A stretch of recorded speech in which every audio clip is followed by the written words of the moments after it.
નમસ્કાર વિદ્યાર્થી મિત્રો, સ્વાગત છે તમારું શ્યામ ક્લાસીસમાં. હું ગોહિલ કિશોર અને આજે આપણે જોવાના છે ધોરણ 10 વિજ્ઞાનમાં ચેપ્ટર નંબર 12 વિદ્યુત. બરાબર, આગળ આપણે જોયું હતું ઓહમનો નિયમ. આજે આપણે જોવાના છે સુવાહકોનો અવરોધ, જેની પર આધાર રાખે છે તે બાબત, એટલે કે અવરોધ છે તે કઈ કઈ બાબતો ઉપર આધાર રાખે છે જોશું. બરાબર, તો તેના માટે આપણે પ્રવૃત્તિ કરીએ.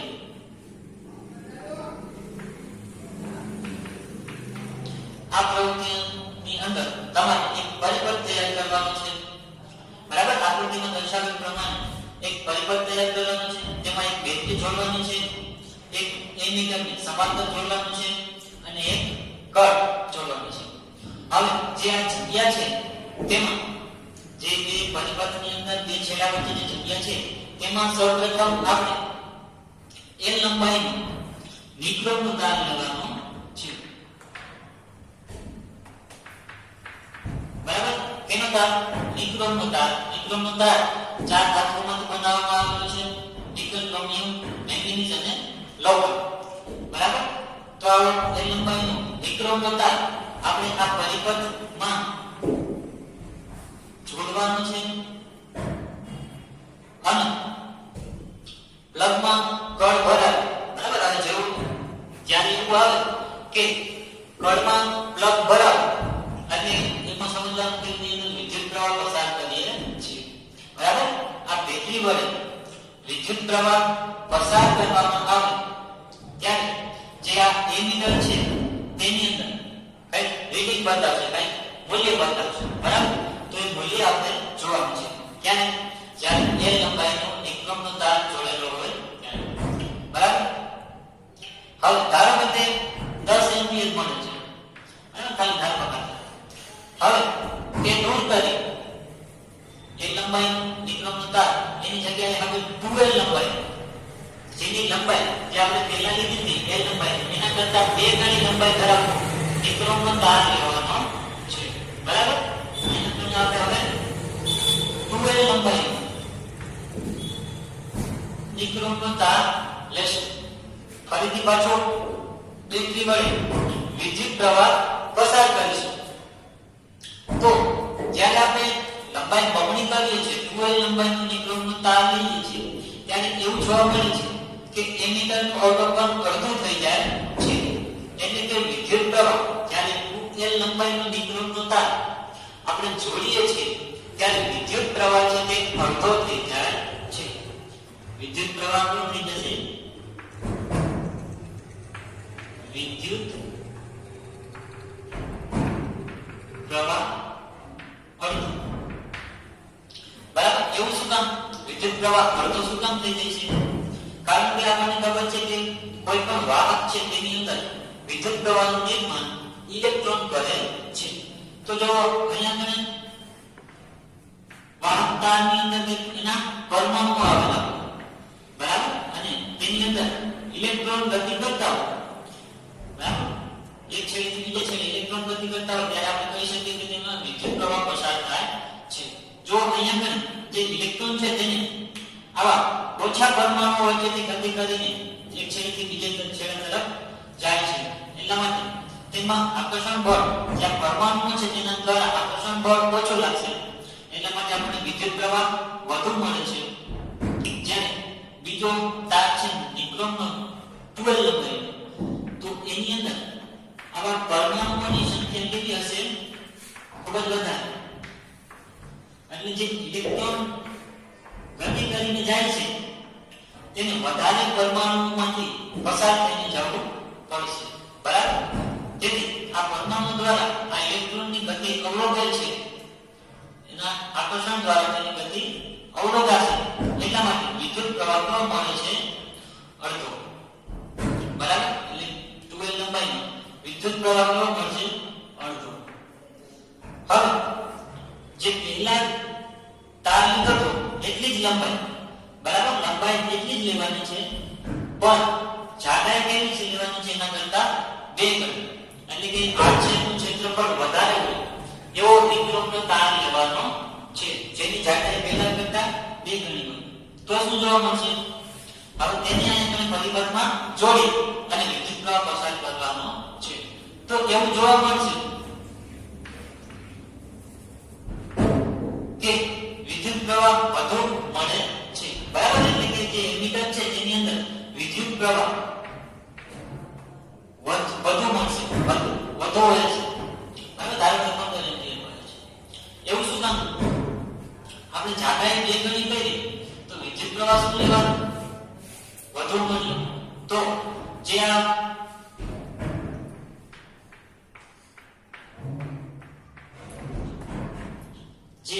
બે ગણો 8 છેદનું ક્ષેત્રફળ વાળો તાર લીધો તો તેમાં ઇલેક્ટ્રોનને ગતિ કરવા માટે, બરાબર, ઇલેક્ટ્રોનને પસાર કરવા માટે વધુ જગ્યા મળી રહે છે. એટલે કે વિદ્યુત પ્રવાહ વધુ પ્રમાણમાં એની અંદરથી વહે છે. એટલા માટે આપણને વિદ્યુત પ્રવાહ કેવું મળશે? વધુ મળશે. બરાબર, એટલે કે અહીંયા વિદ્યુત પ્રવાહ વધુ મળશે. વિદ્યુત પ્રવાહ વધશે. હવે તેની નોંધ કરી કોઈ બીજા દ્રવ્યનું તાર, બરાબર, ધારો કે કોપરનો તાર, બીજા દ્રવ્યનો તાર લેશો અને દાખલા તરીકે કોપરનો તાર લ્યો અને તેની વડે વિદ્યુત પ્રવાહ પસાર કરશો તો જે એમીટરનું અવલોકન છે, બરાબર, એ લંબાઈનું જ લેવાનું છે. તો પણ વિદ્યુત પ્રવાહનું અવલોકન કેવું જોવા મળશે? કંઈક અલગ જોવા મળશે. એટલે કે અલગ મૂલ્ય જોવા મળશે. એનો મતલબ કે બધા જ જે ઘટકો, બધા જ જે ધાતુ છે, બધી જ ધાતુની અંદર કે બધા જ ઘટકોની અંદર વિદ્યુત પ્રવાહ અલગ અલગ જોવા મળે છે. એટલે કે અલગ અલગ વિદ્યુત પ્રવાહ પસાર થાય છે. તો આના ઉપરથી આપણે કહી શકીએ કે વાહકતાનો અવરોધ આ બાબતો પર આધાર રાખે છે. કઈ બાબતો?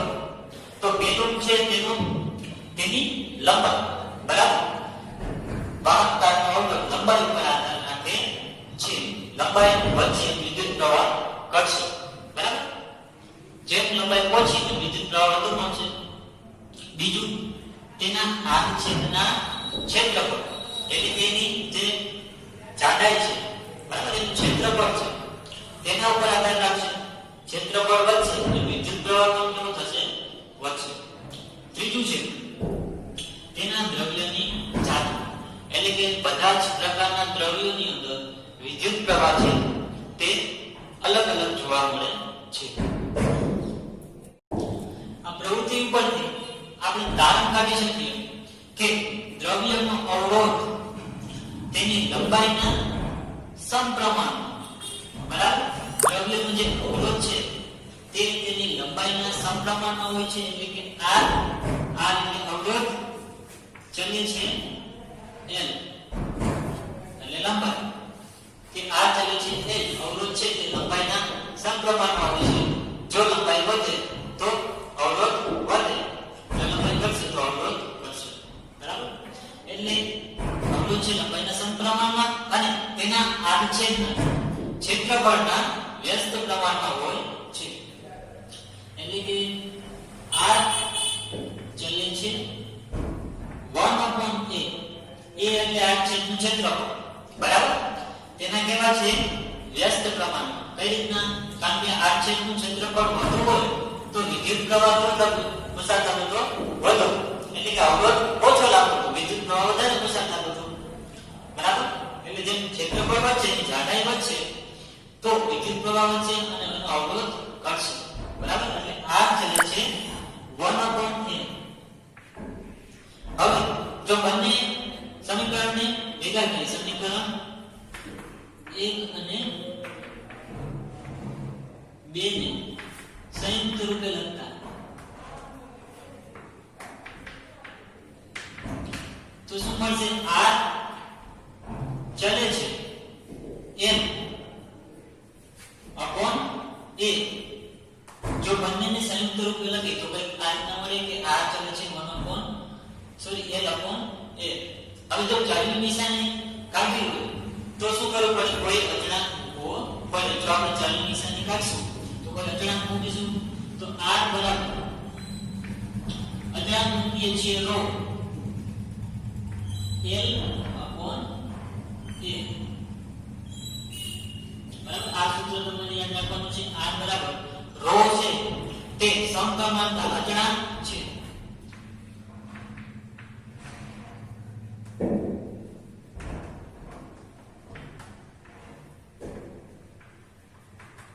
બરાબર ρ છે તે સમપ્રમાણતા અચળાંક છે તેને દ્રવ્યની વિદ્યુત અવરોધકતા કહે છે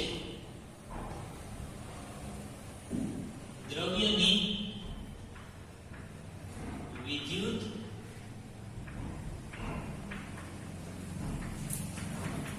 અવરોધકતા બરાબર કોઈ પણ દ્રવ્યની અંદર ત્યાં ઋણનું મૂલ્ય એટલે કે વિદ્યુત અવરોધકતાનું મૂલ્ય પર ફિક્સ મૂલ્ય હોય છે એની કંઈક એક ફિક્સ વેલ્યુ હોય છે તેને આપણે અવરોધકતા કહીશું બરાબર બધા દ્રવ્યની અંદર અલગ અલગ હોય લોખંડની અંદર તાંબાની અંદર બધા જની અંદર અલગ અલગ વિદ્યુત અવરોધકતા હોય છે બરાબર તો આપણે સૂત્ર r બરાબર ρ l upon a તો જે અવરોધકતા છે તેનું SI એકમ બરાબર જે ρ નો SI એકમ છે ઓહમ મીટર બરાબર તે દ્રવ્યનું લાક્ષણિક ગુણધર્મ છે એટલે કે કોઈ પણ દ્રવ્યની અંદર આ અવરોધકતાનું મૂલ્ય એક નક્કી મૂલ્ય હોય છે એક ફિક્સ મૂલ્ય હોય છે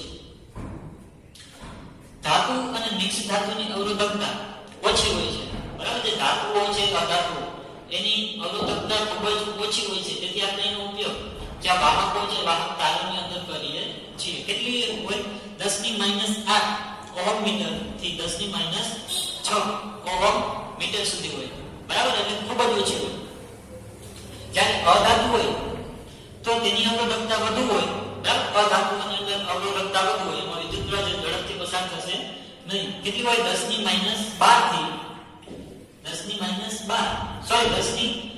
ઓહમ મીટર થી 10⁻17 ઓહમ મીટર બરાબર ખૂબ જ વધારે અવરોધકતા છે એટલે માટે એમાંથી વિદ્યુતપ્રવાહ પસાર થતો નથી બીજું કે મિક્સ ધાતુની અવરોધકતા તેની મૂળ ધાતુ કરતા વધુ હોય છે બરાબર જે મિક્સ ધાતુ બનાવવામાં આવે તે મૂળ ધાતુ હોય તેના કરતા તેની અવરોધકતા થોડી વધુ હોય બરાબર એના કરતા મૂળ ધાતુ કરતા વધુ હોય એટલા માટે તે ત્વરિત ઓક્સિડાઇઝ થતી નથી એટલા મતલબ કે જે મિક્સ ધાતુઓ છે તે ઝડપથી સળગતી નથી દહન થતું નથી તેનું તાપમાન કેવું હોય ખૂબ જ ઊંચું બરાબર તેથી આવા મિક્સ ધાતુઓનો ઉપયોગ આપણે ઇલેક્ટ્રિક ઇસ્ત્રીની અંદર બીજું કે ટોસ્ટરની અંદર બરાબર આવા જે આવા ઉપકરણોની અંદર આપણે આ મિક્સ ધાતુઓનો ઉપયોગ કરીએ છીએ તેનું તાપમાન કેવું હોય ખૂબ જ વધારે બરાબર હવે એના પછી આપણે જોઈએ ઉદાહરણ 12.3 જો વિદ્યુત બલ્બની ફિલામેન્ટનો અવરોધ 1200 ઓહમ હોય અને તેને 220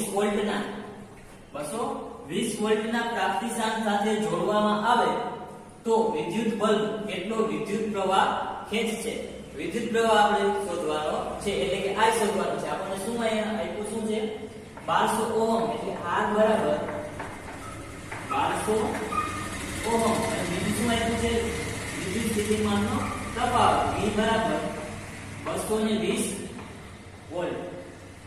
વોલ્ટેજ બરાબર અને આપણે ગણવાનું છે I બરાબર ગોતવાનું છે તો I સૂત્રમાં ઓહમના નિયમ અનુસાર આપણે સૂત્ર મળશે I બરાબર V/R